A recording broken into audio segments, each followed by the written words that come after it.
We're gonna look at knee cutting today though, okay? So knee cutting, if they're sitting here and they're neutral, like both legs are here, you can step in, but again, every guard and every pass will have kind of like a battle. Often people will go De La Riva, so he's gonna go right into it if I stay too long.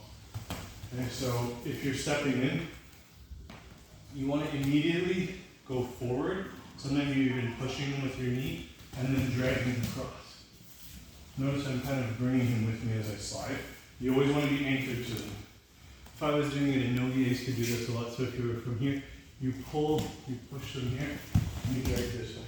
But it's really important, no matter what your grip is, you're protecting the inside space. So you don't have to have an underhook, but if you have an underhook, as long as it's a deep underhook and you have control, you can be a little bit looser with how much space there is. If you don't have an underhook, you need to have your elbow on the inside of the rib, unless it's caught and it's pinning. So either elbow is kind of going through, or the full underhook is punched through. When you, if they are on their back, or sorry, if they're on their back, you can kind of step into the De La Riva to do it, which is a very common way. But you need to make sure you're over the opposing leg. So if I come in like this, and I go from here, and I know that this is gonna set up a nice position, and I cut across, that's good. But I was already over that leg. If I'm like this, and I try and do that here, now I'm gonna try, I have to go over this leg. By the time I do that, and I start doing this, he's gonna be putting me in De La Riva. Yeah, he'll be grabbing my leg, putting the De La Riva hook in. So it's gonna be a problem. So you wanna be over top of this leg, if you're going to be voluntarily entering into the De La Riva. One of the good things about it is if you enter into the De La Riva and you go pretty far, this is a great position to knee cut from because my legs are in line. I'm over top of his leg. If he really wanted to try and get this leg and start bringing this one up high, I would switch and go leg drag because we're in this position now. If his leg is low and I'm over it, I'm going to like to get this and cut across. It's very important when you cut across that you put weight on the leg that's cutting. So that's part of the reason I push up, because I'm pulling him up and I'm attaching my elbow to my knee and I'm here. There's no reason why people should put so much weight here. In fact, almost every time that somebody struggles to do the leg drag, they're usually putting too much weight on the other leg. And when you do that, it feels impossible because it feels like you're doing this really low squat on this other leg and you're floating. You have to be able to do this. You don't have to have crazy balance either because the person's kind of keeping you up. So you're kind of leaning on them and you have the connection here, right? So if I go here, I'm in this position. Most of my weight is ball of my foot, anchored to him and then leaning, and then I need to project this. I'm already winning this side, so I just have to make sure that I control this side. I can circle in, I can pull up, I can do like a Kesukatame style where I slide in, and we're going to slide very much like that. Notice my elbow is staying tight. If I'm loose with that and he pummels an underhook, very bad position for me, even though I might think, oh, I can get a Kesa from here. If he's already turning on his back like that, I don't recommend committing to Kesa at that time.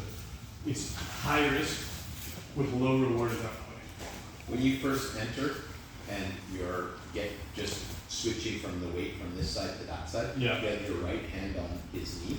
Are you trying to push that out of the way to make the knee cut? So when I go like this? Yeah, and then that hand, yeah. Yeah. So when you go over to here, it looks like your hand's right there. I'm not, and then you're gonna switch. I'm not really doing much, I'm just kind of holding his knee. Is that just to prevent him from bringing his leg in and re-hooking you, or pushing you? Your hand should always be doing, like, you should never just have a hand doing nothing. Mm-hmm.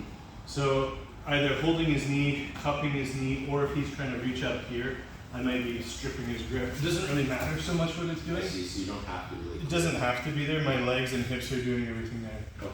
And you should feel like the top of your ankle and your shin are on him, and your knee should be in contact with the ground.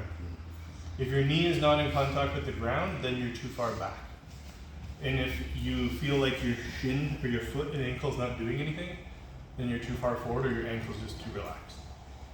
I keep this active the whole time. I almost feel like I'm trying to like bicep curl his upper body.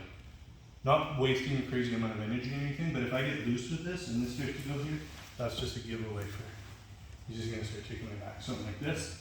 Now I know that I'm attached. I can feel all the way from my elbow on his belt, all the way up to here, and he's locked. So even if he does start to try and get an underhook and win any space there, I'm gonna be pulling up here and sliding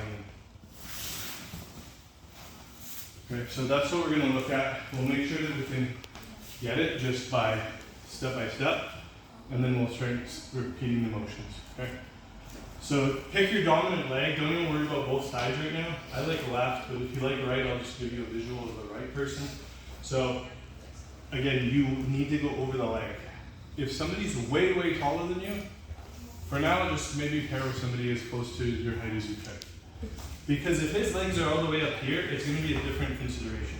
I would probably just try and leg drag, or I would go double unders. So for this move, we'll try and be with somebody at least relatively close to our height. And again, you want to kind of enter slightly here, and you want to go, so I'm stepping with my back foot first, in line with his belt, and then this one here. Don't step shallow, you're just asking him to give you a Del Diva hook and grab your ankle and twist your ankle.